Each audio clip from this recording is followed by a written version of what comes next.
Internet মার্কেটারদের high বলো। High.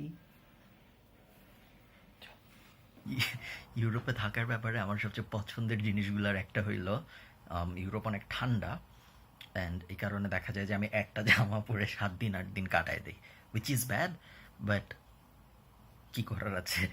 তো আম, আজকে আমি যেটা করব, আজকে আমি আমাদের আমাদের বিজনেসের অ্যাফিলিয়েট পোর্টফোলিও সাইডের একটা ব্যাপার নিয়ে আলোচনা করব, যে একটা অ্যাফিলিয়েট সাইট কেনা, একটা অ্যাফিলিয়েট সাইট বানানো, একটা অ্যাফিলিয়েট সাইট বেচা, এই ব্যাপারগুলো কীভাবে করে। এবং স্পয়লার অ্যালার্ট, আমি একটা আমার রিয়েল সাইট যেটা আমি বিক্রি করছি, ওই সাইটটা দেখাবো আপনাদের, ওই সাইটটার ইনকাম দেখাবো, ওই সাইটটার থেকে কীভাবে ইনকাম হচ্ছে, ওই সাইটটা কীভাবে ব্রেক ইভেনে গেল এবং ওই সাইটটা আমরা কীভাবে বিক্রি করলাম, এই ব্যাপারগুলো আমি আপনাকে দেখাবো। প্রথমেই বলে রাখি যে অনেকে অনেকে যে ভুলটা করে সেটা হলো তারা অ্যাফিলিয়েট সাইট বিজনেসটা বা অথরিটি সাইট বানানোর যে বিজনেসটা বা অ্যামাজন অ্যাফিলিয়েট মার্কেটিংয়ের যে বিজনেস, এটা অনেকে বিজনেস হিসেবে ট্রিট করে না। এটা অনেকে পার্সোনালি নিয়ে নেয়, হবি হিসেবে নিয়ে নেয়, উইচ ইজ ফাইন, ওটা দোষের কিছু না। বাট প্রবলেম হইলো যখন আপনি জিনিসটাকে বিজনেস হিসেবে নেবেন না, তখন আপনি অনেকগুলো বিজনেস ডিসিশন নিতে ভুল করবেন। কিভাবে ইনকাম গ্রো হচ্ছে না কমছে, কি পরিমাণ ইনভেস্ট করছেন, কি পরিমাণ ইনভেস্টার কি পরিমাণ রিটার্ন আসছে, এরকম হিসাবগুলো অনেকে ঠিকঠাক মতো রাখে না। আমরাও যে খুব ঠিকঠাক মতো রাখি তা না, বাট আমরা বেস লাইনটা ঠিক মতো রাখি, যে কারণে মোটামুটিভাবে আমরা বুঝতে পারি যে আমাদের আসলে কীরকম প্রফিট হচ্ছে, কীরকম লস হচ্ছে, শুধুমাত্র অ্যামাজন অ্যাফিলিয়েট ইনকামের ড্যাশবোর্ড দেখে না, আর একটু ডিটেইলডভাবে। যেটা হয়েছে সেটা হইল, গত বছর 2017-র দিকে আমি প্যাসিভ জার্নাল ইউনিভার্সিটি শুরু করি। প্যাসিভ জার্নাল ইউনিভার্সিটি ছিল আমাদের ফ্ল্যাগশিপ কোচিং প্রোগ্রাম, যেখানে আমরা মানুষকে শেখাচ্ছিলাম কীভাবে ওয়েবসাইট বানিয়ে ওয়েবসাইট দিয়ে ইনকাম করতে হয়। ইনিশিয়ালি ওইটা ছিল শুধু অ্যাফিলিয়েট মার্কেটিং, পরে আমরা ওটার ভিতরে লোকাল এসইও নিয়ে আসি, পরে আমরা ওটার ভিতরে আরও অনেক কিছু নিয়ে আসি। আপনারা জানেন কী কী আছে, না থাকলে আপনারা ডেসক্রিপশনে আমি লিঙ্ক দিয়ে দিব, দেখে আসতে পারেন। তো যখন আমি প্যাসিভ জার্নাল ইউনিভার্সিটি শুরু করি, তখন মেইন এই কথাটা আপনারা জানেন, আমি আগেও অনেকবার বলেছি, এখনও আবার বলছি, মেইন উদ্দেশ্য ছিল হইল যে রিয়েল কিছু করে দেখানো। এমন না যে আমি স্লাইড দেখায় বললাম যে এভাবে ওয়েবসাইট বানাতে হয়, বাট আমি রিয়েল কিছু করে দেখাইলাম না। এখন সবাই জানে অ্যাফিলিয়েট মার্কেটিং কী, সবাই জানে এসিও কী, বাট কেউ আসলে করে দেখায় না যে আসলে তুমি করতে পারো নাকি পারো না। ব্যাপারটাকে আমি সবসময় পাহাড়ে ওঠার সাথে কম্পেয়ার করি। ধরেন আমি আপনাকে বললাম পাহাড়ে ওঠার জন্য এই করতে হবে, পাহাড়ে ওঠার জন্য এই করে এভাবে উঠে যেতে হবে, তোমার এতদিন ট্রেনিং করতে হবে, তোমার কোর মাসেল স্ট্রং করতে হবে, কোর মাসেল স্ট্রং করার জন্য তোমার জিমে যাইতে হবে। থিওরেটিক্যালি আমি সব বলে গেলাম, কিন্তু আমি যদি আপনাকে অ্যাকচুয়ালি করে দেখে পাহাড়ে উঠে দেখাই, তাহলে বোঝা যাবে যে অ্যাকচুয়ালি আমি পারি ব্যাপারটা এবং আমি কোয়ালিফাইড ব্যাপারটা শেখানোর জন্য। অনেক ক্ষেত্রেই বাংলাদেশে যেটা হয়, মানুষজন ক্যামেরার সামনে দাঁড়ায় অথবা মানুষজন একটা স্লাইড শো ওপেন করে, slide show power point open করে নর্মালি বুঝায় এভাবে সাইট বানাও, ওভাবে সাইট বানাও, বাট সে অ্যাকচুয়ালি কিছু করে দেখায় না নিজে। প্রবলেম যেটা হয় সেটা হইলো, অনেকেই জ্ঞান দিতে পারে বাট অ্যাকচুয়ালি খুব কম মানুষই করে দেখাতে পারে। সো আমরা 2017-তে যেটা ঠিক করি, 2017 শেষের দিকে, যে শেষের দিকে না, আমি ঠিক জানি না কবে, আমি একটু পরে আপনাদের কম্পিউটারে যেয়ে দেখাবো। আমি ঠিক করি যে আমি একটা অ্যাকচুয়াল সাইট বানিয়ে দেখাবো আমাদের স্টুডেন্টদের, এবং ওই সাইটটা দিয়ে ইনকাম করে দেখাবো। তো সেই উদ্দেশ্যে আমরা একটা সাইট শুরু করি, সেই সাইটের কাজকর্ম চলতে থাকে গত 1 বছর ধরে, এবং গত সপ্তাহে আমি সাইটটা বিক্রি করে দিয়েছি। সাইটটার ডিটেইল আমি একটু পরে আপনাদের সাথে রিভিল করবো আমার কম্পিউটারে যে। বাট ব্যাপারটা আমার জন্য বেশ ইন্টারেস্টিং এবং বেশ ওভারওয়েলমিং একটা এক্সপিরিয়েন্স। তার কারণ হইল, এমন না এটা আমার প্রথম সাইট বিক্রি, এমন না এটা আমার খুব দামি একটা সাইট বিক্রি, এমন কোনো দামে আমি সাইটটা বিক্রি করিনি। আমি সাইটটা বিক্রি করেছি $15,000 একটু কমে। বাট এটা আমার জন্য খুব গুরুত্বপূর্ণ এবং খুব প্রাউড মোমেন্ট। তার কারণ হইল, এই পুরো প্রসেসটা আমি আমাদের স্টুডেন্টদের দেখাতে পেরেছি, যে এইভাবে সাইট বানালাম, এই জায়গা থেকে ডোমেইন কিনলাম, এভাবে কন্টেন্ট দিলাম, এইভাবে ইনকাম করা শুরু হইলো সাইট থেকে, পুরো ব্যাপারটা আমি দেখাতে পেরেছি। এবং ওই ব্যাপারটা আমার মতো কখনো কোনো গুরু করে না। এই কারণে আমার কাছে এই ব্যাপারটা বেশ গর্বের একটা ব্যাপার, এবং এই কারণে আমি ভাবলাম এই ভিডিওটা করে আপনাদের সাথে পুরো ব্যাপারটা শেয়ার করি। তো এখন আমরা আমাদের কম্পিউটারে চলে যাব। কম্পিউটারে চলে যেয়ে আমি আপনাদের দেখাবো হলো আমার সাইটটা, আমি দেখাবো হলো কীভাবে সাইটটার ইনকাম হচ্ছিল, কীভাবে আমরা ব্রেক ইভেন পর্যন্ত গেলাম, কীভাবে আমরা সাইটটা বিক্রি করলাম, কেন বিক্রি করলাম, এইসব ব্যাপারে আমরা কথাবার্তা বলবো। তো আশা করি আপনাদের ভালো লাগবে ভিডিওগুলো, এবং যদি বাই এনি চান্স ভালো লাগে, আমাকে জাস্ট একটা থামস আপ দিলেই হবে বা একটু কমেন্ট করলেই হবে, তাহলে আমি খুশি হয়ে যাব। Don't expecting anything in return. So ভালো থাকেন সবাই, সবার সাথে আমার দেখা হচ্ছে কম্পিউটারের ভিতরে। টাটা। ওকে, সো আমার কম্পিউটারে ওয়েলকাম সবাইকে। আমি যেই সাইটটা নিয়ে কথা বলছিলাম সেই সাইটটা হলো এই সাইটটা, honestgolfers.com। এটা একটা গলফ রিলেটেড ওয়েবসাইট ছিল যেটা আমরা বানিয়েছিলাম। আমি আমার ইমেইলে নেম চিপের অর্ডার সামারিটা ওপেন করে রেখেছি আপনাদের দেখানোর জন্য যে সাইটটা আমরা কবে বানানো শুরু করেছি। সাইটটা আমরা কিনেছিলাম হলো এপ্রিল ৩, ২০১৭-তে। সো আমি যে একটু আগে মুখে বললাম আপনাদেরকে ভিডিওতে যে সাইটটা কিনেছি আমরা, সাইটটা বানানো শুরু করেছি গত বছরের শেষের দিকে, ওই কথাটা ভুল। আসলে আমরা শুরু করেছিলাম এপ্রিলের দিকে। So sorry about that. কাহিনী যেটা হয়েছে, আমি আপনাদের এখন দেখাবো সাইটটাকে আমরা একটা ব্যবসা হিসেবে কিভাবে দাঁড় করালাম, সাইটটায় আমরা কী পরিমাণ ইনভেস্ট করলাম এবং কী পরিমাণ রিটার্ন আসলো। সো প্রথমেই রেগুলার ইনভেস্টমেন্ট যেগুলা, একটা ডোমেইন কেনা, একটা হোস্টিং কেনা, একটা থিম কেনা, $20-30 বা $40-50 আপনারা জানেন খরচ হয়। ওটা নিয়ে আমাদের মেইন কনসার্ন না। আমাদের মেইন কনসার্ন হলো সাইটে আমরা কী পরিমাণ কন্টেন্ট দিলাম, কারণ কন্টেন্টেই মেইনলি বেশিরভাগ খরচটা হয়। সো আমরা যদি কন্টেন্টের ভিতরে যাই, পোস্টস থেকে অল পোস্টসে যাই, তাহলে আমরা দেখতে পারবো সাইটে 38টা আর্টিকেল আছে। 38টা আর্টিকেলের মধ্যে আপনারা যেহেতু এখন সাইটের ইউআরএল দেখতে পাচ্ছেন, আপনারা চাইলে পরে সাইটের ভেতরে যে ঘুরে দেখে আসতে পারেন কোন কন্টেন্ট কত বড়। বাট অন অ্যান অ্যাভারেজ আমার ধারণা আমি এখন হিসাব করলে সময় নষ্ট হবে, নাহলে আমি হিসাব করে আপনাদের দেখাতাম। আমার ধারণা সাইটে মোটামুটি 10টার মতো আছে 5,000 ওয়ার্ড আর্টিকেল। সো 10 ইন্টু 5,000, 50,000 ওয়ার্ডের আর্টিকেল আছে, 5,000 ওয়ার্ডের আর্টিকেল আছে 10টা, আর বাকিগুলো সব 1,000 ওয়ার্ডের। সো 28টা 1,000 ওয়ার্ড হইলে 28,000, 10টা 5,000 ওয়ার্ডের হইলে 50,000। সো অ্যাপ্রক্সিমেটলি 1,00,000 ওয়ার্ডের মতো আর্টিকেল আছে। মানে টোটাল আপনি যদি সব আর্টিকেলের ওয়ার্ড কাউন্ট হিসাব করেন, তাহলে দেখা যাবে যে 1,00,000 ওয়ার্ডের মতো আছে। সো 1,00,000 ওয়ার্ডের মতো যদি থাকে, এবং আমরা যদি এটাকে ব্রেকডাউন করি, আপনারা জানেন যে passivejournal.com থেকে আমি সবসময় আর্টিকেল কিনি। আর্টিকেল যখন আমি কিনি তখন প্রত্যেক $1,000 জন্য 17.99, প্রত্যেক 1,000 ওয়ার্ডের জন্য $17.99 চার্জ করে। সো 1,000 ওয়ার্ডে যদি 17.99 হয়, তাহলে 17.99 ইন্টু 100, $1,799 আমাদের খরচ হয়েছে কন্টেন্টের পিছনে। এর সাথে আমরা যোগ দিই থিম $50, এর সাথে আমরা যোগ দিই হোস্টিং $50, এর সাথে আমরা যোগ দিই ডোমেইন। যেহেতু আমি ডোমেইন একবারে কিনেছিলাম 2 বছরের জন্য, এই যে দেখুন কোয়ান্টিটি 2 ইয়ার্স, ডোমেইনের জন্য আমাদের খরচ হয়েছিল $21.57। সো আমরা আমাদের ক্যালকুলেটরে প্লাস, আমরা যদি এখানে আসি, প্লাস $22, 1921, তো আমরা ধরে নিই $2,000 খরচ হয়েছে আমাদের সাইটটা বানাতে। এখন এই যে সাইট বানাতে $2,000 খরচ হলো, এই $2,000 খরচ হওয়ার পরে আমাদের লাভটা কী হলো? লাভটার জন্য আমি আপনাদের নিয়ে যাবো আমার অ্যামাজন অ্যাসোসিয়েটস ড্যাশবোর্ডে। অ্যামাজন অ্যাসোসিয়েট ড্যাশবোর্ড আপনারা অনেকেই জানেন, অনেকে এই জিনিসটার স্ক্রিনশট দিয়ে অনেক ফেক টেক করে। আমি আপনাদের সামনে একটা রিফ্রেশ দিই যেন আপনাদের কোনো কনফিউশন না থাকে কি আসল কি ফেক এইসব ব্যাপারে। আমি জানি এরকম কমপ্লেনও মানুষ করেছে আমাকে নিয়ে, সো সাবধান থাকা ভালো। তো এইটা হলো জানুয়ারি 1, 2017 থেকে ডিসেম্বর 31, 2017। খেয়াল রাখবেন আমরা সাইটটা বানিয়েছিলাম এপ্রিল 2017-তে। দেখেন জানুয়ারি 2017-তে কোনো ইনকাম নাই, ফেব্রুয়ারি 2017-তে কোনো ইনকাম নাই, মার্চে নাই, এপ্রিলেও নাই। কারণ হইল আমরা সাইট বানিয়েছি এপ্রিলে, তবে এপ্রিলে 20টা ক্লিক আছে। মেতেও কোনো ইনকাম নাই, তবে মেতে আরও অনেক ক্লিক আছে।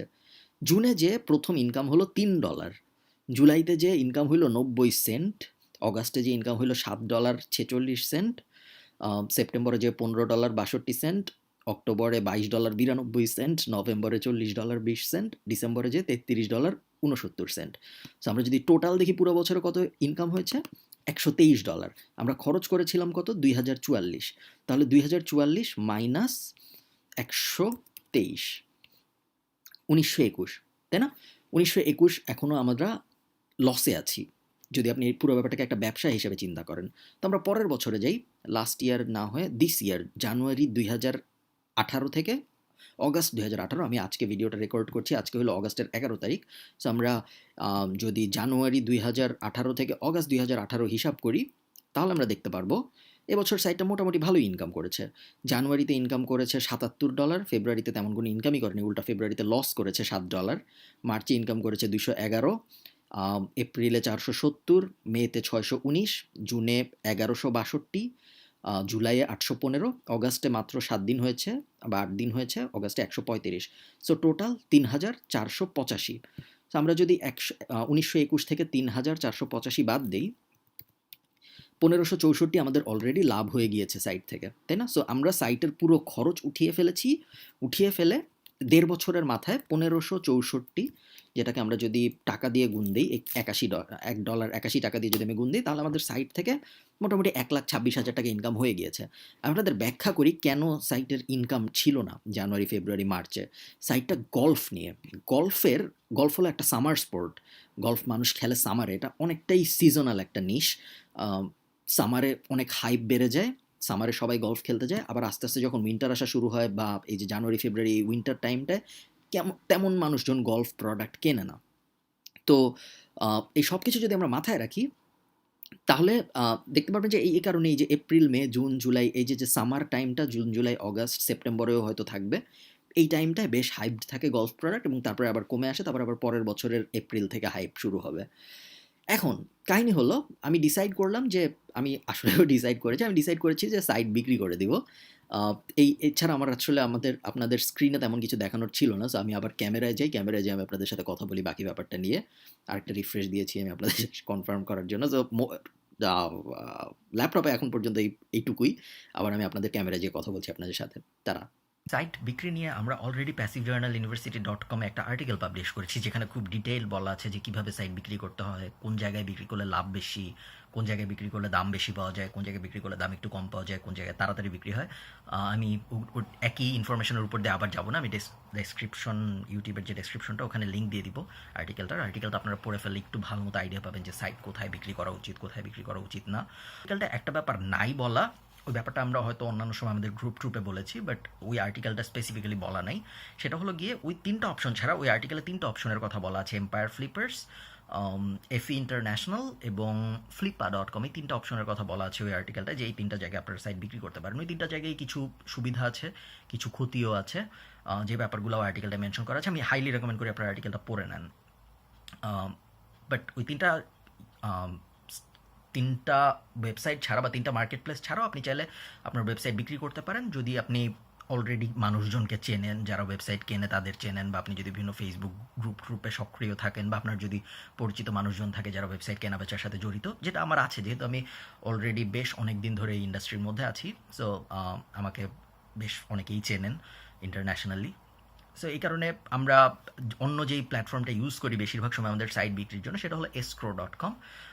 escrow.com-এর সুবিধা হলো escrow.com-এর ফি সবচেয়ে কম সবার মধ্যে, বাট escrow.com-এর অসুবিধা হলো escrow.com আপনাকে ক্লায়েন্ট খুঁজে দিবে না। আপনি আপনার ক্লায়েন্ট খুঁজে নিয়ে, যে ওয়েবসাইট কিনতে চায় তাকে নিয়ে escrow-তে যাবেন, তারপর escrow-তে পুরো ডিলটা করবেন। তো আমরা যদি আবার আমাদের লাভ ক্ষতির হিসাবটা করি, আমাদের লাভ হয়েছিল 1,26,000 টাকা সাইট থেকে। সাইট ব্রেক ইভেনে যাওয়ার পরে আমরা সাইট থেকে আরও 1,26,000 টাকা ইনকাম করেছি 1.5 বছরের মধ্যে। আমি ডলারে যদি যাই, আমি ডলারে ছিল হলো $1,564 ইনকাম হয়েছে সাইট থেকে ব্রেক ইভেনের পরে। টোটাল ইনকাম হয়েছে 3,500-এর মতো, বাট ব্রেক ইভেনের পরে 1,564, কারণ আমাদের আর্টিকেলের খরচ, সাইটের খরচ সব আমরা বাদ দিয়েছি। আপনি একটু আগে কম্পিউটারে যেটা দেখলেন। তো জেনারেলি অ্যাফিলিয়েট সাইটের, specially Amazon affiliate marketing related যেসব ওয়েবসাইট আছে, এগুলোর সিস্টেম হলো, এগুলো যখন আপনি বিক্রি করবেন সেটার সিস্টেম হলো আপনার মান্থলি যে ইনকামটা হবে গত 6 মাসের, সেটার অ্যাভারেজের 20 থেকে 25 গুণ দাম দেয়া হয়। সো আমরা যদি অ্যাভারেজে বলি যে আমার ওয়েবসাইটে $500 ইনকাম হয় প্রত্যেক মাসে গত 6 মাসের অ্যাভারেজে, তখন দেখা যায় যে ওই ওয়েবসাইটের দাম 500 গুণ 25, সো দেখা যায় $15,000 আশপাশে আসে। কখনো কখনো একটু বেশি আসে, কখনো কখনো একটু কম আসে। আমাদের ওয়েবসাইটটাও মোটামুটি ওই ব্র্যাকেটের মধ্যে ছিল। গত 6 মাসের হিসাব যদি আমরা করি, আপনারা একটু আগে কম্পিউটারে দেখেছেন, কোনো মাসে $1,000 ক্রস করে গেছে, আবার কোনো মাসে 400-র আশপাশে ছিল। সো গত 6 মাসের অ্যাভারেজ করলে মোটামুটি ওই 500-র আশপাশেই আসে। তো আমরা যেটা করেছি, আমরা আমাদের ওয়েবসাইটটা শেষ পর্যন্ত বিক্রি করে দিয়েছি। ওয়েবসাইট আমরা বিক্রি করেছি $14,500, এবং বেশ ইন্টারেস্টিং একটা ডিল হয়েছে। প্যাসিভ জার্নাল ইউনিভার্সিটির স্টুডেন্ট যারা, তারা তো জানেন আমি গ্রুপে আরও বিস্তারিত বলেছি কীভাবে কী হয়েছে। তো মেইনলি আমি যেই কারণে এই ভিডিওটা রেকর্ড করছিলাম, বা যে কারণে আমি এই ভিডিওটা পুরোটা রেকর্ড করলাম, তার কারণ হলো আমি আপনাদের আমার একটা লাইভ সাইট দেখাতে চেয়েছিলাম। আমি বিক্রি করার আগে কী করেছি, বা আমি কীভাবে পুরো ব্যাপারটা হিসাব করি, যে কখন একটা ওয়েবসাইট বিক্রি করা উচিত, কখন বিক্রি করা উচিত না, বা ওয়েবসাইটটা কখন ব্রেক ইভেনে যাওয়ার পরে আপনি কীভাবে হিসাব করবেন। পুরো ব্যাপারটা খুবই বেসিক ব্যাপার, যাদের বিজনেসের নর্মাল আইডিয়া আছে তারাই জানেন যে আমি খুব একটা জটিল কোনো পিএলএস স্টেটমেন্ট বানাই নেই, বা খুব একটা জটিল কোনো ফাইন্যান্সিয়াল প্ল্যানিংয়ের মধ্যে দিয়ে যাইনি। নর্মালি আমি দেখেছি যে আমি একটা বিজনেসে ইনভেস্ট করেছি, একটা ওয়েবসাইট তো একটা বিজনেস, আমি একটা বিজনেসে ইনভেস্ট করেছি। প্রথমে আমার ইনভেস্টমেন্টের টাকাটা উঠতে হবে, তার আগেই আমি বিক্রির দিকে যাব না। আমার ইনভেস্টমেন্টের টাকাটা উঠতে হবে, তারপর আমার কিছু প্রফিট আসতে হবে, তারপরে আমি ওই ওয়েবসাইটটা বিক্রির দিকে যাবো। এখন আমি যদি টোটাল জিনিসটা হিসাব করি, আমি ওয়েবসাইটটা বিক্রি করলাম $14,500 ওয়েবসাইটটার থেকে আমার প্রফিট হয়েছিল আরও $1,500 মতো, তাই না, সব খরচ বাদ দিয়ে। সো আমার মোটামুটি 1 বছরের মধ্যে $16,000 একটা লাভ হলো এই ওয়েবসাইটটা থেকে। সো আমি যদি 16,000, আচ্ছা টাকার কনভার্ট করতে হবে না, আপনারা করে নিন। সো ধরেন আমাদের সবসময় প্যাসিভ জার্নালের প্ল্যান থাকে যে আমরা 12টা বা 13টা ওয়েবসাইট বিক্রি করার চেষ্টা করি এরকম, বা এর থেকে একটু হাই প্রোফাইলের বা কখনো কখনো কম প্রোফাইলেরও 1 বছরে। 2017-তে আমরা টার্গেটটা খুব সফলভাবেই টাচ করেছিলাম, আমরা প্রায় 12টা না 14টা ওয়েবসাইট বিক্রি করেছিলাম। বাট 2018-তে আমরা আসলে অতগুলো করি নাই, খুব কম করেছি। জেনারেলি প্ল্যান থাকে প্রত্যেক মাসে একটা করার। মেইনলি এই ভিডিওর উদ্দেশ্য ছিল আপনাদের অ্যাফিলিয়েট মার্কেটিংয়ের ব্যবসাটা বোঝানোর, স্পেশালি অ্যামাজন অ্যাফিলিয়েট মার্কেটিংয়ের সাইট ফ্লিপিং কীভাবে হয় বা কীভাবে করা যায়, কীভাবে করা উচিত, এই ব্যাপারগুলো আপনাদের বোঝানো এবং একটা রিয়েল লাইফ এক্সাম্পল দেওয়ার, যেন আপনারা বুঝতে পারেন যে কোন ধোকা টোকা থেকে কীভাবে দূরে থাকতে হয় ইত্যাদি ইত্যাদি। আরেকটা ব্যাপার, অনেকেই আমাকে জিজ্ঞেস করবেন জানি, এই জন্য আমি আগেই বলে রাখি, সাইট কেন বিক্রি করে দিলাম। অনেকেই আছে যে সাইট বিক্রি করে না, সাইট রেখে দেয়। রেখে দিলেও হয়, কারণ রেখে দিলেও আপনার প্রত্যেক মাসে একটা রিকারিং ইনকাম হচ্ছে, আপনার কোনো লস নাই। সো আপনি চাইলে সাইট রেখে দিতে পারেন। কিন্তু যে কারণে আমরা সাইট রাখি না, বা আমি স্পেশালি কিছু সাইট ছাড়া আমি বেশিরভাগ সময় সাইট 2 বছরের মাথায় সবসময় বিক্রি করে দিই। একটা কারণ হলো আমি বোর হয়ে যাই একটা সাইট নিয়ে অনেক কাজ করতে করতে। সাইট বানানোটা ঠিক ইনকামের জন্য করি না, মানে ইনকামের জন্যও করি, ইনকামের জন্য একদম করি না এটা বললে ভুল হবে। বাট অনেকটা ভালো লাগা থেকেও করি, শুধু টাকার জন্য করি না। এবং একটা সাইটের উপরে যদি অনেক দিন কাজ করতে থাকি, ভালো লাগাটা কেন জানি আস্তে আস্তে আমার কমে যেতে থাকে, এবং এই কারণে দেখা যায় আস্তে আস্তে নতুন সাইটে চলে যেতে ইচ্ছা করে বারবার। এটা এক পয়েন্ট। আরেকটা পয়েন্ট হলো সিজনাল নিশ ছিল গল্ফ। আমি একটু আগে ভিডিওতে আপনাদের কম্পিউটার স্ক্রিনে যখন ছিলাম তখন বললাম, যেহেতু সিজনাল নিশ ছিল, ইনকাম পড়ে যাবে, আবার ইনকাম উঠবে, আবার ইনকাম পড়ে যাবে, ওই ব্যাপারগুলোতে কনস্ট্যান্টলি যেন আমরা মেনটেন করতে পারি, বা ওই যখন ইনকাম পড়ে যাবে তখন যেন আমাদের খরচ লসটা, অনেক কিছু মাথায় রেখে আমাদের মনে হয়েছে যে বিক্রি করে দেওয়াটা ভালো আইডিয়া। তো এই হলো পুরো কাহিনী। আশা করি আপনাদের সাইট সেলিংয়ের এই ভিডিওটা ভালো লেগেছে, এবং আশা করি আপনারা কিছু হইলেও শিখতে পেরেছেন। আমাকে যদি আপনাদের মনে হয় আপনারা কিছু হইলেও শিখতে পেরেছেন, আমাকে অবশ্যই কমেন্টে জানাবেন। আপনাদের যদি কোনো প্রশ্ন থাকে তাও আমাকে কমেন্টে জানাবেন, আমি চেষ্টা করবো আপনাদের হেল্প করার। এই তো, ভালো থাকেন। সাইটটার যেহেতু আমি লিঙ্ক শেয়ার করেছি আপনাদের সাথে, আপনারা সাইট ঘাটাঘাটি করুন, সাইট থেকে আইডিয়া নেওয়ার চেষ্টা করুন, কীভাবে আমি কী করেছি না করেছি ইত্যাদি দেখার চেষ্টা করুন। আমি ডেসক্রিপশনে আমার একটা বইয়ের লিঙ্কও দিয়ে দিব, দ্য সাকসেস ব্লুপ্রিন্ট, যেখানে আমি অনলাইনে আয়ের বিভিন্ন দিক নিয়ে কথাবার্তা বলেছি। ওই বইটার টাকাটা পুরোটাই চ্যারিটিতে চলে যায়, ওই বইটার টাকাটা আমি রাখি না। সো আপনারা চাইলে ওই বইটাও দেখতে পারেন। ওই বইটা যদি আপনি কেনেন তখন আবার আপনি আমাদের একটা ফ্রি ফেসবুক গ্রুপ আছে, ওই গ্রুপেও জয়েন করতে পারবেন। সো ওই গ্রুপেও আমরা কথাবার্তা বলি অনেক অ্যাফিলিয়েট মার্কেটিং ইত্যাদি ইত্যাদি নিয়ে। সো হোয়াটএভার হ্যাপেন্স, ভালো থাকেন সবাই। আমার সাথে আপনাদের দেখা হবে পরের ভিডিওতে। টাটা।